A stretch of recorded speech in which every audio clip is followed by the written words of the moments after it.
মুহাম্মদ কেবলমাত্র মানুষের জন্যই নয়, বরং অবলা প্রাণীদের কাছে ছিল এক আতঙ্কের নাম। ওই নবীর বিরুদ্ধে, ইসলামের বিরুদ্ধে নবীর ব্যঙ্গচিত্র যদি অঙ্কন করা হয়, আজও বর্তমানে বাংলাদেশে জন্মগ্রহণ করেছে এক নাস্তিক, তার নাম আসাদ নূর।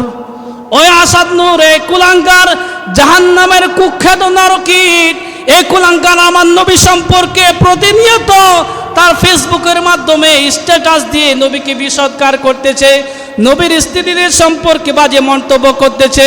ও মুসলমান, আপনি যদি বিশ্ব নবীর প্রকৃত উম্মত হয়ে থাকেন, এই কুলাঙ্গার যদি বাংলার জমিনে আসে, এই কুলাঙ্গারকে যতক্ষণ পর্যন্ত বাসফায়ার করে আপনি আমি দুনিয়া থেকে শেষ করে জাহান্নামে না পাঠাতে পারবো, ততক্ষণ পর্যন্ত আপনি আমি নবীর প্রকৃত আশিক দাবি করতে পারবো না, ঠিক কিনা?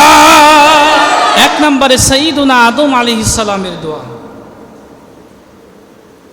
হযরত আদম আলাইহিস সালাম পৃথিবীর সর্বপ্রথম পয়গম্বর, আর পৃথিবীর সর্বশেষ পয়গম্বর জনাবে মুহাম্মদুর রাসূলুল্লাহ সাল্লাল্লাহু আলাইহি ওয়াসাল্লামের কিতাব অর্থাৎ কোরআন আল কারীমে হযরতে আদম আলাইহিস সালামের শিখানো দোয়া আল্লাহ পাক উম্মতে মুহাম্মাদিকে শিক্ষা দিয়েছে। সুবহানাল্লাহ। হযরতে আদম আলাইহিস সালাম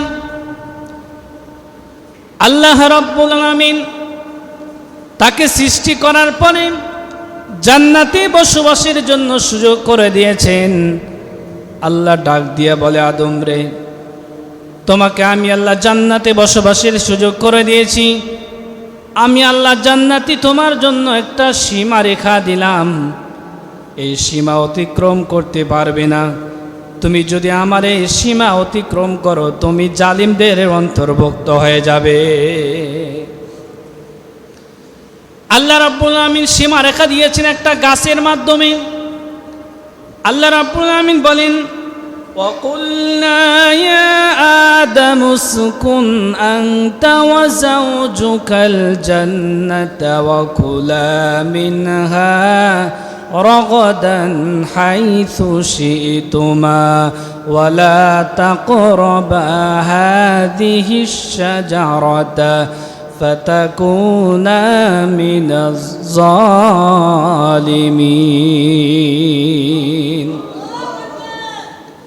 আল্লাহ ডাক দিয়ে বলে, লা তাকরাবা হাযিহি শাজারা, আদম রে, তুমি গাছের নিকটেও যেতে পারবে না। শয়তান কিন্তু বসে নেই, শয়তানের ধোকায় আটকা পড়ে গেল। ওই গাছের নিকটে যাওয়ার সঙ্গে সঙ্গে আল্লাহ রাব্বুল আলামিন জান্নাতি পোশাক খুলে দিলেন।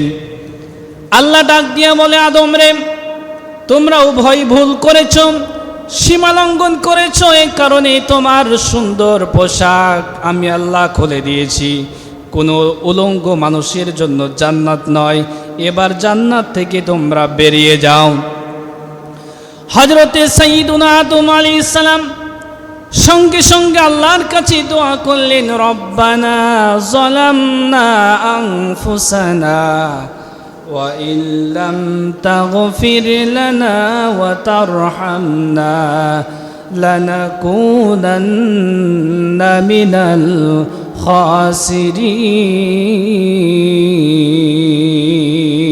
খাসিরিন। উম্মতে মুহাম্মাদের জন্য কেমন শিক্ষা!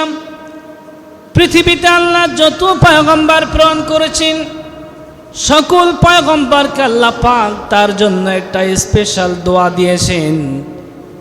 পয়গম্বর যখন স্পেশাল দোয়াটি আল্লাহ পাকের কাছে করেছেন, আল্লাহ সঙ্গে সঙ্গে বান্দার স্পেশাল দোয়াটি কবুল করেছেন। পৃথিবীতে যত পয়গম্বর, সমস্ত পয়গম্বর তার স্পেশাল দোয়াটি দুনিয়াতেই করেছেন, কিন্তু আপনার আমার নবী রহমাতাল লিল আলামিন তার স্পেশাল দোয়াটি দুনিয়াতে করেন নাই, উম্মতের জন্য কিয়ামতের দিন রেখে দিয়েছে। সম্মানিত উপস্থিতি, সাইয়্যিদুনা আদম নবীর শিখানো এই দোয়া আল্লাহ পাক আপনাকে আমাকে শিক্ষা দিলেন। ভুল হয়ে গেলেন, বুদ্ধির আশ্রয় না নিয়ে, জ্ঞানের আশ্রয় নিয়ে আল্লাহর কাছে ক্ষমা চাইতে হবে।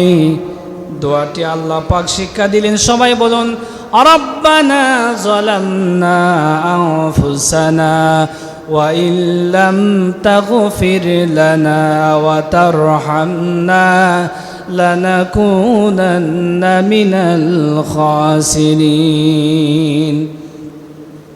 আল্লাহ তাআলা আমি ভুল করেছি, আমি অত্যাচার করেছি, আমি সীমা লঙ্ঘন করেছি, আমার নিজের নফসের সঙ্গে আমি ধোঁকা দিয়েছি। ওয়া ইল্লাম তাগফির লানা, আমি ক্ষমা চাই, আমি ভুল করেছি, তুমি যদি আমাকে ক্ষমা না করে দাও তাহলে আমি ক্ষতিগ্রস্ত হয়ে যাব। সাইয়্যিদুনা আদম আলাইহিস সালাম এই দোয়াটি করেছেন।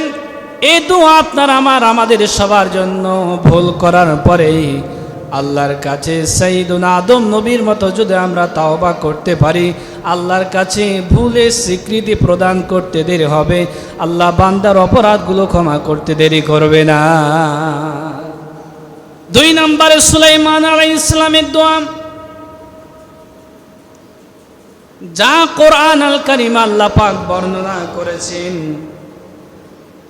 সুলাইমান আলাইহিস সালামের দোয়া আল্লাহ পাক উম্মতে মুহাম্মাদের জন্য কোরআন আল কারীমের ভিতরে স্পেশাল কোড করেছেন।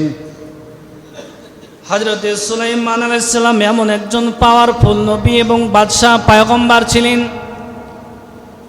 যার চাইতে পাওয়ারফুল কোনো পয়গম্বর পৃথিবীতে আসে নাই।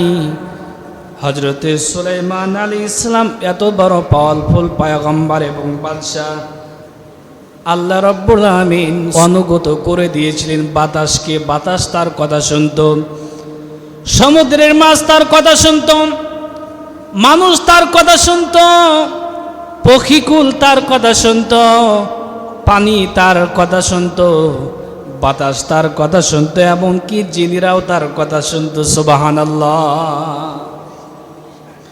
হযরতে সুলাইমান আলাইহিস সালাম পৃথিবীর সমস্ত প্রাণীকুলের ভাষা বুঝতেন। হযরতে সুলাইমান আলাইহিস সালাম আল্লাহর কাছে দোয়া করলেন, আল্লাহ কোরআন আল কারীমের ভিতরে কোড করে দিয়েছেন। আল্লাহ বলেন, রব্বি আউজি'নি আন আশকুরা নি'মাতাকাল্লাতী আন'আমতা আলাইয়া ওয়া আলা ওয়ালিদাইয়া ওয়া আন আ'মালা সালিহান ترضاه وأدخلني برحمتك في عبادك الصالحين।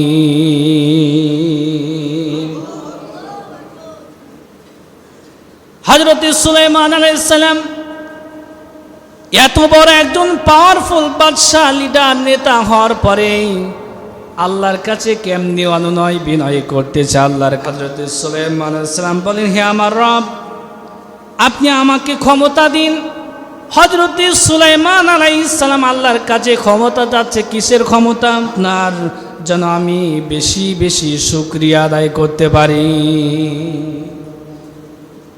এত বড় পাওয়ারফুল একজন বাদশাহ আল্লাহকে বলছে, আল্লাহ আপনি আমাকে ক্ষমতা দিন, আমি যেন আপনার বেশি বেশি শুকরিয়া আদায় করতে পারি।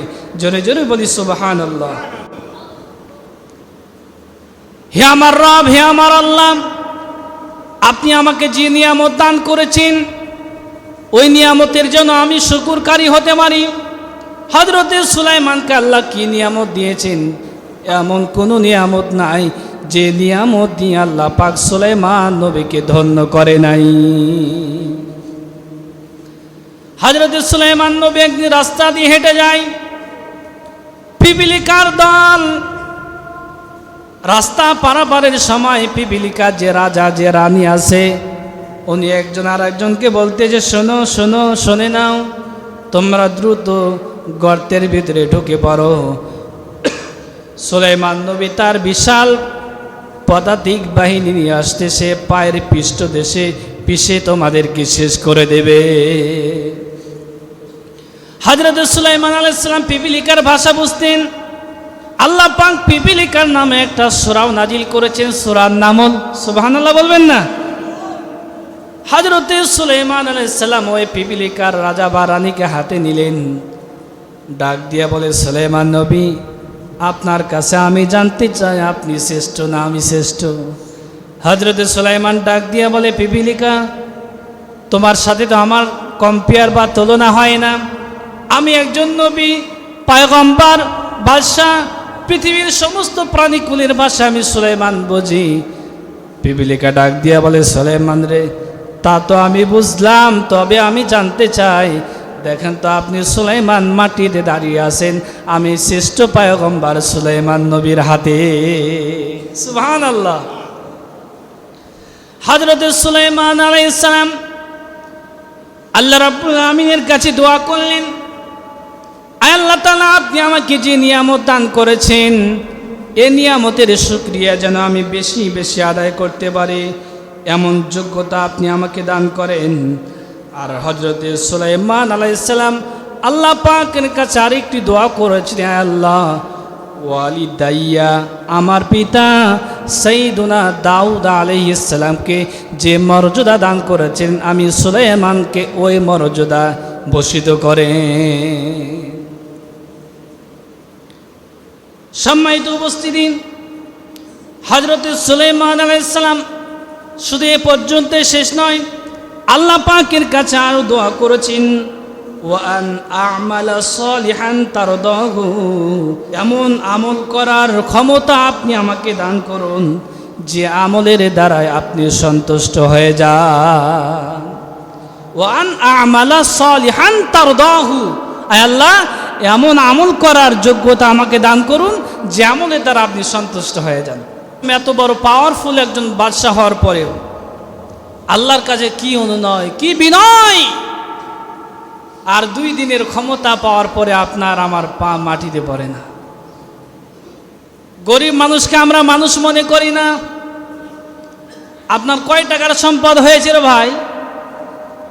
হযরত সুলাইমান আলাইহিস সালাম 1 ঘন্টায় যে পরিমাণ দান করতেন, সারা পৃথিবীর সমস্ত রাজা বাদশাদের সম্পদ এক জায়গায় করলে সুলাইমান আলাইহিস সালামের 1 ঘন্টা দান করার সম্পদের সমপরিমাণও হবে না।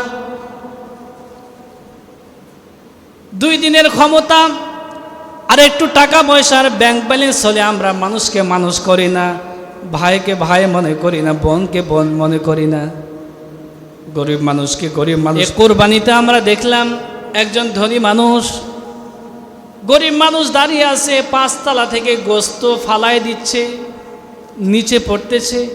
এটা কি কোনো মানবতা হতে পারে? কমেন্টসে লিখেছে, এ শয়তানের তো কুরবানি হবে না। হবে কি হবে না আল্লাহ ভালো জানে, তবে গরিব মানুষের সাথে এমন যে দুর্ব্যবহার করতেছে, মনে হয় ওর কুরবানি আল্লাহ পাকের দরবারে কবুল হবে না।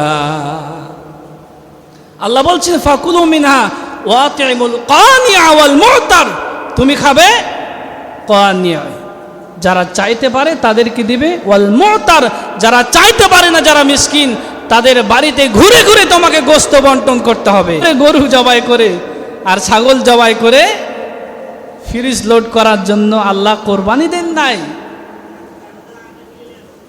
হাই অ্যামাউন্টে যদি হয়, আপনার বাড়িতে 15 জন সদস্য, আপনার একটা ছাগল জবাই করেছেন, নিতান্তই গরিব মানুষ, আপনারই পরিবার চলে না, তাহলে আপনি খেয়ে ফেলেন, আপনার জন্য এটা জায়েজ আছে। কিন্তু এই দেশে এমনও ধনী মানুষ আছে, শুধু কুরবানি দেয় ফ্রিজ লোড করার জন্য, 12 মাস খাবো। কথা বলেন ঠিক কিনা? সম্মানিত উপস্থিতি, হযরত সুলাইমান আলাইহিস সালাম কেমন দানশীল, কেমন পাওয়ারফুল পয়গম্বর এবং বাদশা ছিলেন। আল্লাহর কাছে দোয়া করছে, আল্লাহ আপনি আমাকে ক্ষমতা দান করুন যাতে করে আমি আপনার সন্তুষ্ট অর্জনকারী বান্দা হতে পারি। সম্মানিত উপস্থিতি, 3 নম্বরে হযরত নূহ আলাইহিস সালামের দোয়া। আল্লাহ রাব্বুল আমিন কোরআন আল কারীমের ভিতরে কি চমৎকার ভাবে কোট করেছেন, রব্বি ইন্নী আউযু বিকা আন আসআলাকা মা লাইসা লি বিহি ইলম ওয়া ইল্লা তাগফির লি ওয়া তারহামনি আকুম মিনাল খাসিরিন। আল্লাহু আকবার। হযরত নূহ আলাইহিস সালাম আল্লাহ ডাক দিয়ে বলে, নূহরে কিস্তি বানাও। আল্লাহ পাক হযরত নূহ আলাইহিস সালামের কাছে ওহী নাজিল করলেন, নূহরে ওহিয়া ইলা নূহিন আন্নাহু লা ইউমিনা মিন কওমিকা ইল্লা মান ক্বাদ আমানা ফালা তাবতাইস বিমা কানু ইয়াফআলুন। যারা তোমার ওপর ঈমান এনেছে তারা ব্যতীত আর একজন তোমার ওপর ঈমান আনবে না, আর মানে মুসলমান হবে না, তোমার দলভুক্ত হবে না, তোমার কর্মী হবে না। হযরত নূহ আলাইহিস সালাম বদদুয়া করলেন, আমি আপনাদের কাছে ইতিপূর্বে বলেছি আল্লাহ সকল নবীদের জন্য একটা স্পেশাল দোয়া দিয়েছেন, দাওয়াতুন মুস্তাজাব। এই দোয়াটি করলে কবুল হয়ে যায়। নূহ নবীর এই দোয়াটি নূহ আলাইহিস সালাম তার সম্প্রদায়ের জন্য দুনিয়াতে করেছেন, পরকালে তার উম্মতের জন্য রেখে যায় নাই। হযরত নূহ আলাইহিস সালাম নৌকা তৈরি করতেছেন, আল্লাহ ডাক দিয়ে বলে, ওয়ানাদা নূহুন ইবনাহু ওয়া কানা ফি মা'জিলি ইয়া বুনাইয়া আরকাব মা'ানা ওয়া লা তাকুম মা'আল কাফিরিন।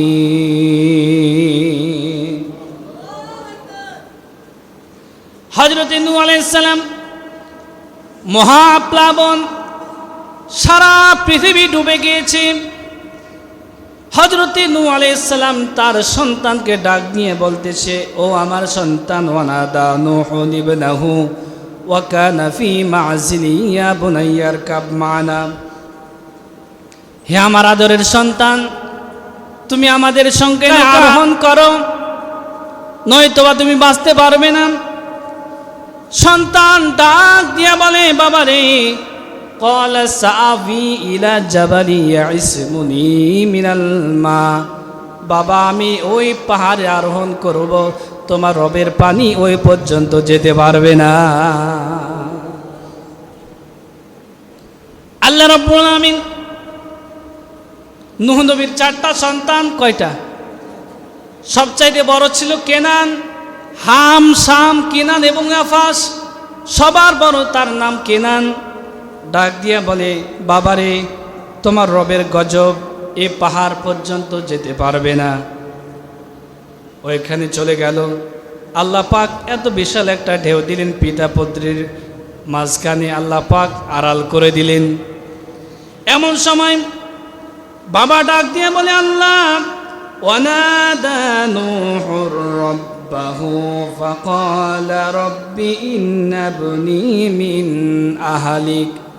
আল্লাহ তাআলা, আমার সন্তান পানিতে ডুবে গেল, ও তো আমার পরিবারভুক্ত, আমার দলভুক্ত, সে আমার পরিবারের অন্তর্ভুক্ত। আল্লাহ রাগান্বিত হয়ে গেলেন, ডাক দিয়ে বলেন, ইয়া নূহ ইন্নাহু লাইসা মিন আহলিক। হে নূহ, যে সন্তান তোমার অবাধ্য, আমার অবাধ্য, আমার নবী নূহের অবাধ্য, ইন্নাহু লাইসা মিন আহলিক, সে আর যাই হোক ওই সন্তান তোমার পরিবারভুক্ত হতে পারে না।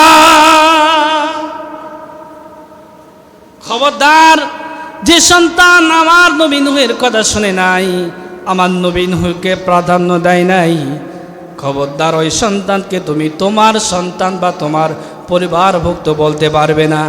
আর একটিবারের জন্য তুমি যদি তোমার এই অবাধ্য সন্তানকে তোমার পরিবারভুক্ত বলে সম্বোধন করো, আমি আল্লাহ আমার নবুয়তের দস্তখত থেকে তোমার নামটা কেটে দিব। সম্মানিত উপস্থিতি, হযরত নূহ আলাইহিস সালাম এবার আল্লাহর কাছে দোয়া করতেছেন। কি দোয়া করলেন? হযরত নূহ আলাইহিস সালাম আল্লাহর কাছে এভাবে দোয়া করতেছেন। আল্লাহ পাক বলেন, রব্বি ইন্নী আউযু বিকা আন আসআলাকা মা লাইসা লি বিহি ইলম। বুঝতে পারি নাই?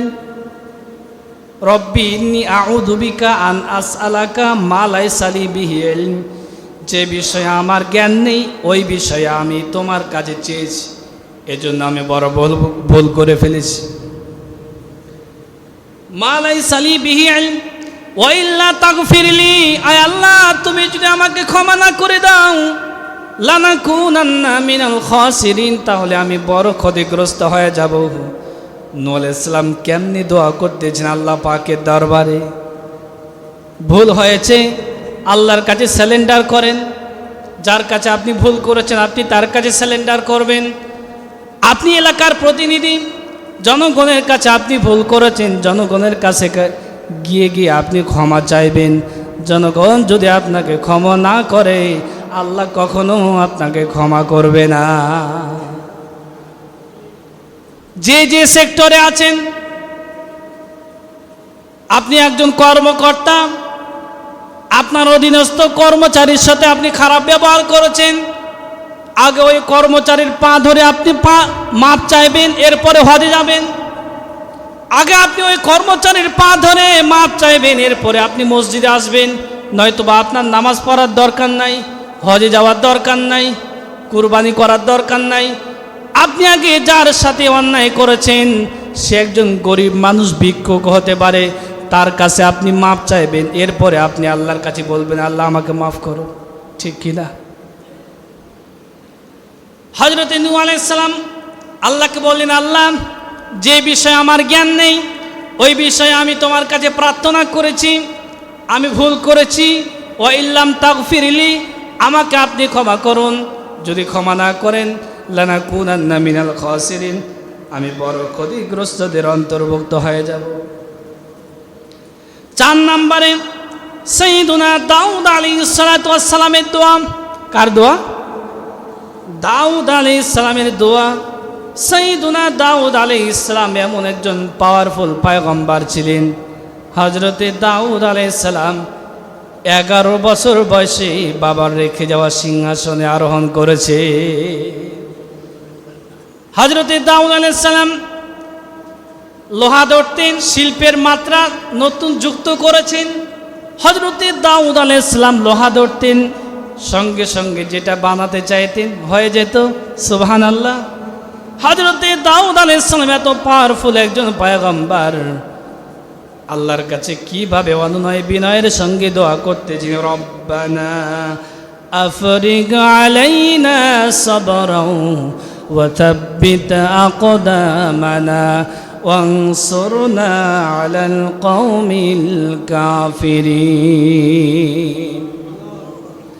রব্বানা, হে আমার রব, আফরিগ আলাইনা সাবরান, ইস্তিকামাত দান করুন, আকদামানা, যেন আমার পা কোনোভাবে ফসকায় না যায়। সুবহানাল্লাহ। ওয়ানসুরনা আলাল কওমিল কাফিরিন, আর কাফেরদের উপরে আপনি আমাকে বিজয় করুন। আপনি কি কখনো এই দোয়া আল্লাহর কাছে করেছেন? রব্বানা আফরিগ আলাইনা সাবরান, আয় আল্লাহ আপনি আমাকে আপনার দ্বীনের প্রতি অবিচল রাখুন, ইস্তেকামাত রাখুন, যাতে করে আমার পা ফসকায় না যায়। এমনও তো হতে পারে এলাকায় বা চাপাই নবাবগঞ্জে এমনও মানুষ আমি দেখেছি যে মানুষটি প্যান্ট শার্ট পরতো, চুলগুলি ছিল এমন একেবারে উস্কো খুস্কো, দেখতে একবারে শয়তানের মতো। তাবলিগ জামাতে যাওয়ার পরে এত ভালো হয়ে গেল, আবার 2-1 বছর পরে দেখলাম আবার আগের রূপে ফিরে আসলো।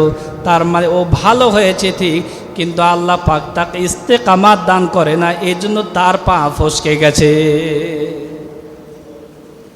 এই জন্য আল্লাহকে বলতে হবে, আল্লাহ আপনি আমাকে ইস্তেকামাত দান করুন, যাতে করে আপনার দিন থেকে আমার পা কোনোভাবেই ফসকায় না যায়। প্রয়োজনে ইমানের জন্য, কোরআনের জন্য মুসলমান জীবন দিবে, সাহাবীদের মতো, তাবিঈদের মতো, ইমানদারের মতো প্রয়োজনে ফাঁসির মঞ্চে ঝুলবে, থেকে উজ্জ থেকে বিন্দু পরিমাণ সরে যাবে না। ঠিক কিনা? হযরতে দাউদ আলাইহিস সালাম এভাবে দোয়া করেছেন, এটাই দাউদ নবীর শেখানো দোয়া।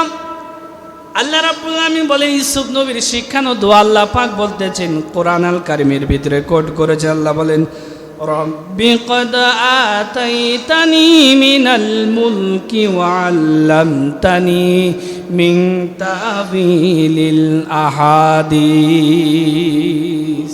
সুবহানাল্লাহ। হযরত ইউসুফ আলাইহিস সালাম দোয়া করছেন, রব্বি, আমার রব, কদ আতাইতানি, আপনি আমাকে দান করুন, মিনাল মুলক, রাজত্ব আপনি আমাকে দান করেছেন, ওয়া আল্লামতানি, আর আপনি আমাকে শিক্ষা দিয়েছেন, মিন তাওফিলিল আহাদিস, স্বপ্নের ব্যাখ্যা আপনি আমাকে শিক্ষা দিয়েছেন। সুবহানাল্লাহ। আমি ছিলাম কোথায়? ভাইয়েরা আমার ধরে নিয়ে চলে গেল, বাবার কাছে প্রলোভন দিয়া আমারে নিয়ে গেল, কুয়ার ভিতরে নিক্ষিপ্ত করলো। কোনো ভাই বলল তারে হত্যা করো, আবার কোনো ভাই বলল হত্যা করার দরকার নাই, আমরা বাবা চোখের আড়াল করতে চাই, কুয়ার ভিতরে নিক্ষিপ্ত করে দিলে আমাদের উদ্দেশ্য হাসিল হয়ে যাবে। ওইখান থেকে ধরে আল্লাহ পাক হযরতে ইউসুফ আলাইহিস সালামকে ক্ষমতার মসনদ দান করেছেন। এর মানে মিশরের সর্বোচ্চ ক্ষমতার পদ হযরত ইউসুফ নবীর হাতে ধরায় দিয়েছেন। হযরত ইউসুফ নবীকে আল্লাহ পাক তাওয়িলুল হাদিস, স্বপ্নের ব্যাখ্যা দিয়েছেন। আল্লাহ পাকের প্রশংসা আদায় করেছেন। আপনি যা পাবেন, আপনি গরিব মানুষ, গাছতলায় থাকতেন, আজ 20 তলা বাড়ির মালিক, প্রশংসা করবেন কার বলেন তো? 6 নম্বরে ইয়াকুব আলাইহিস সালাতু ওয়াস সালামের দোয়া। আল্লাহ পাক কোরআন আল কারীমের ভিতরে কি চমৎকার ভাবে কোট করেছেন। আল্লাহ পাক বলেন, ইন্নামা আশকু বাসি ওয়া হুসনি ইলাল্লাহি ওয়া আ'লামু মা লা তা'লামুন। হযরত ইয়াকুব আলাইহিস সালাম পয়গম্বরের ঘরের পয়গম্বর, ডাক দিয়ে বলছে, আল্লাহ ইন্নামা আশকু বাসি, আমার দুঃখ, আমার কষ্ট, আমার ক্লেশ, আমার যন্ত্রণা আমি আর কার কাছে বলবো? আপনি বিপদে পড়েছেন, আল্লাহকে বলেন। দুঃখ কষ্টে পড়েছেন, আল্লাহকে বলেন।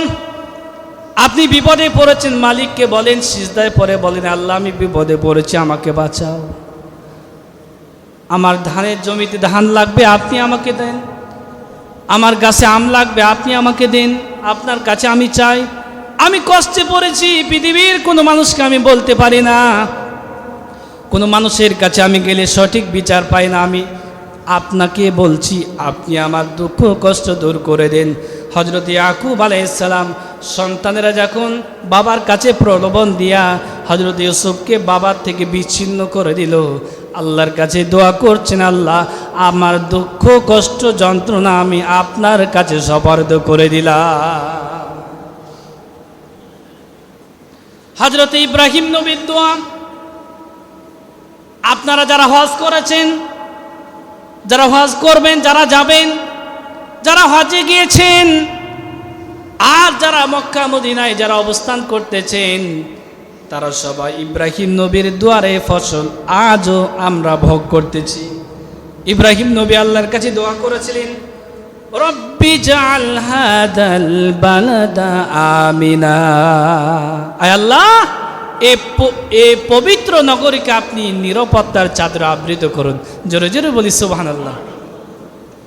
দেখেন না, আমি একবার বলেছিলাম, এ হজে প্রায় 1 কোটি মানুষ এই মক্কা মদিনায় যাতায়াত করতেছে। কত মানুষ? 1 কোটি মানুষ মক্কা মদিনায় যাতায়াত করতেছে। এত শৃঙ্খলা, এত নিয়ম কে তাদেরকে শিক্ষা দিল? এটা ইব্রাহিম নবীর দোয়ার ফসল। এদেশে এমনও সমাবেশ হয়, 2-4 হাজার মানুষ একসঙ্গে 2-1 দিন 4 দিন থাকলে গন্ডগোলা, চেয়ার ভাঙাভাঙি আর তার কান কাটাকাটি শুরু হয়ে যায়, ঠিক কিনা? এর দোয়াটাকে শিক্ষা দিল ইব্রাহিম নবীর শেখানো দোয়া, রব্বি জাআল হাদা বালাদান আমিনা, আল্লাহ আপনি পবিত্র মক্কা নগরীকে আপনি নিরাপত্তার চাদরে আবৃত করে দেন। এভাবে দোয়া করেছেন। 8 নম্বরে আইয়ুব নবীর দোয়া। আইয়ুব নবী 18 বছর, মতান্তরে 26 বছর, মতান্তরে 8 বছর, কেউ বলেছে 3 বছর কুষ্ঠ রোগে মানবতার জীবন যাপন করেছেন। আল্লাহর কাছে দোয়া করেছেন। আল্লাহ বলেন, ওয়া আইয়ুবা ইয নাদা রাব্বাহু আন্নী মাসানি আদ-দুররু ওয়া আনতা আরহামুর রাহিমিন। হযরত আইয়ুব আলাইহিস সালাম আল্লাহর কাছে দোয়া করলেন, ওয়া আইয়ুবা ইয নাদা রাব্বাহু আন্নী মাসানি আদ-দুররু ওয়া আনতা আরহামুর রাহিমিন। আয় আল্লাহ, রোগে শোকে রোগ দেওয়ার মালিক আপনি, শেফা দেওয়ার মালিক আপনি। আপনি আমাকে রোগ দিয়েছেন, আপনি আমার আরোগ্য দান করবেন। সুবহানাল্লাহ। এই পৃথিবীতে যত পয়গম্বর, সমস্ত পয়গম্বর তার স্পেশাল দোয়াটি দুনিয়াতে করেছেন। আপনার আমার নবী রহমাতাল লিল আলামিন তার স্পেশাল দোয়াটি দুনিয়াতে করেন নাই। আপনার আমার জন্য রেখে দিয়েছেন। কেন আপনার আমার জন্য রেখে দিয়েছেন? তায়েফের ময়দানে নবীজি খেয়ে না খেয়ে 10 দিন মানবতার জীবন যাপন করেছেন। দুষ্ট কাফিরেরা নবীজিকে পাথর মেরেছে, ইটের বাড়ি মেরেছে, কত কষ্ট দিল, নবীজিকে রক্তাক্ত করেছেন। এরপরও তায়েফবাসীদের জন্য বদদোয়া করে নাই। উহুদের ময়দানে নবীর দান্দান মোবারক শহীদ হয়ে গেল, এরপরও নবীজি বদদোয়া করেন নাই। এরপরে আসেন আবু জেহেল, পাহাড়ের ওপর আল্লাহ নবী রহমাতাল লিল আলামিনকে বর্ষা দ্বারা আঘাত করে করে নবীজিকে রক্তাক্ত করেছেন। এর প্রতিশোধ হযরতে হামজা রাদিয়াল্লাহু তাআলা আনহু পরবর্তীতে নিয়েছে। এরপরও উম্মতের জন্য বদদোয়া করেন নাই। 3 বছর শিয়াবে আবি তালিবে বন্দী মানবতার জীবন যাপন করেছেন। খেয়ে না খেয়ে ছাগলের চামড়া খেয়েছে, গাছের পাতা খেয়েছে, বাকল খেয়ে মানবতার জীবন যাপন করেছেন। এরপর নবীর স্পেশাল দোয়া দুনিয়াতে করেন নাই। আপনার আমার জন্য রেখে দিয়েছেন ওয়া উম্মিহি ওয়া আবিহি ওয়া সাহিবাতিহি ওয়া বানিহি। কিয়ামতের দিন মা সন্তানকে চিনবে না, সন্তান মাকে চিনবে না, ভাই বোনকে চিনবে না, বোন ভাইকে চিনবে না। কিয়ামতের দিন মুসিবতের সময় আপনি আমি যখন একটি নেকির জন্য বড় বিপদে পড়ে যাব, আমরা যখন জাহান্নামে চলে যাব, আল্লাহ নবী রহমাতাল লিল আলামিন বাছাই করে করে তার প্রিয় উম্মতদেরকে জান্নাতে পাঠানোর ব্যবস্থা করবে। সেই কিয়ামতের দিন আপনার আমার জন্য রহমাতাল লিল আলামিন তার স্পেশাল দোয়াটি করবেন। এই জন্য নবীজি দুনিয়াতে তার স্পেশাল দোয়া করেন নাই। সুবহানাল্লাহ। সম্মানিত উপস্থিতি, শেষ কথা বলতে চাই যে নবী এত বিপদে এত মুসিবতে মার খেয়েছেন, অত্যাচার সহ্য করেছেন, চাচারা মেরেছে, ভাতিজারা মেরেছে, এলাকার মানুষ মেরেছে, ভাই মেরেছে, গরিব মানুষেরা মেরেছে, বড় লোকেরা মেরেছে। এত বিপদ এত আপদ, নবীর আপন আবাসভূমি মক্কাতে থাকতে পারে নাই, মদিনায় চলে গিয়েছে, রাষ্ট্র কায়েম করেছে। যে নবী এত কষ্ট করলো উম্মতের জন্য, ওই নবীর বিরুদ্ধে, ইসলামের বিরুদ্ধে নবীর ব্যঙ্গচিত্র যদি অঙ্কন করা হয়, আজও বর্তমানে বাংলাদেশে জন্মগ্রহণ করেছে এক নাস্তিক, তার নাম আসাদ নূর।